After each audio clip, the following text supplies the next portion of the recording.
you know, the big win that we all want to focus on is actually getting people into treatment.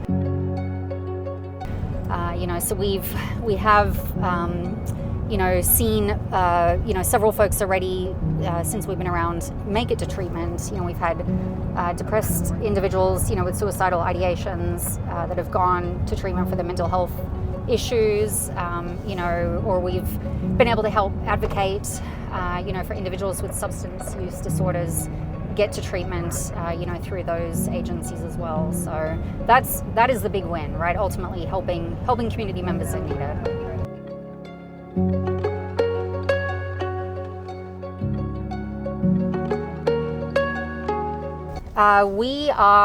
You are with Didi Burrington, and I work for the Okanogan County Sheriff's Office.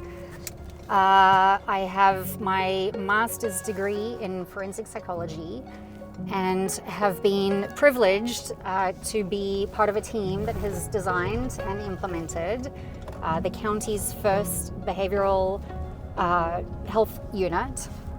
So we can correspond with law enforcement to community members in crisis. So that's working with you know, people having mental health issues, substance use disorders, with an arrest and jail alternatives as a goal. So, you know, the intent is to try and get these individuals into treatment, and that of course is the best thing for their well-being, and that creates and fosters safer and more resilient communities for all.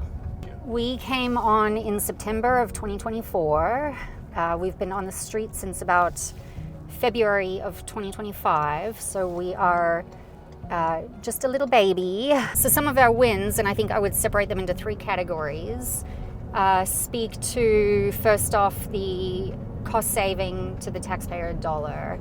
You know, when we can keep people out of the emergency departments and out of the jails, that really takes the pressure off the system, you know, reduces that burden, and that's where we can really see cost savings and a value to our program. Some of the other wins, or the next one, is the load off law enforcement. You know, they are experts in their field, you know, relating to investigation and assaults and motor vehicle accidents. You know, they're not trained in the mental health field, you know, and this really ideally lets them get on with, you know, what they should be focusing on, you know, or if we correspond, we can help take some of that load again off them, you know, working with the individuals who need the help. So as an example of one of the BHU's wins that we've had in the very short life that they've had, my core team, they were responding back from training from the coast and coming across, and my deputies were on a domestic. At the time, there was a male and female. They were separated, and one of the female was having a really hard time, crying a lot. You know, you go through that emotions when you're in a domestic. Deputies weren't sure how to handle it yet, so they called to see if one of the BHU units could talk to her and maybe help de-escalate and let her know that what the resources are there, etc.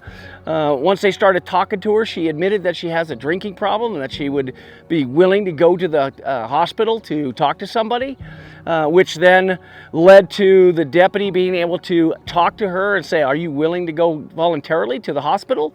And she said yes, which again de-escalated all of the tension and everything going on, and the fact that the BHU unit was able to communicate with her to a point where she saw them as a more human type relationship, not just the police officers trying to come here and arrest people.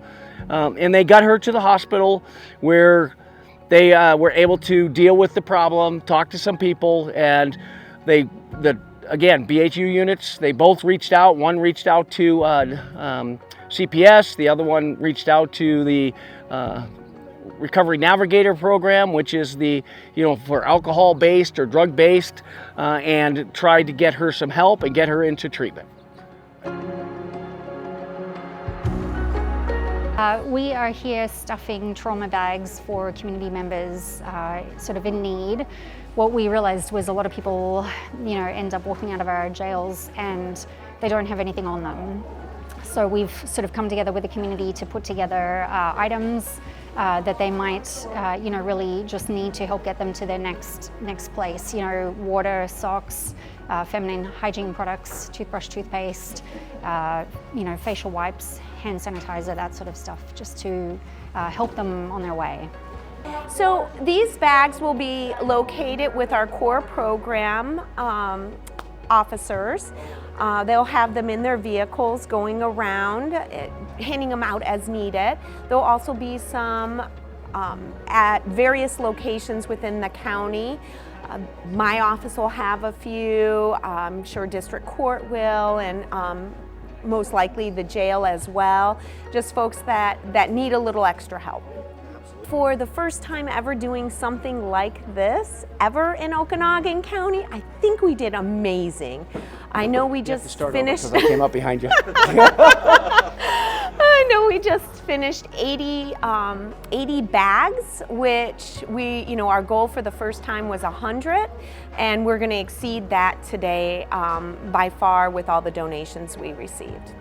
I just would like to say thank you for the community just being the wonderful people we are. We have just wonderful citizens. The ones that didn't show up donated. So it wasn't like there wasn't that outreach. They did outreach just in their way.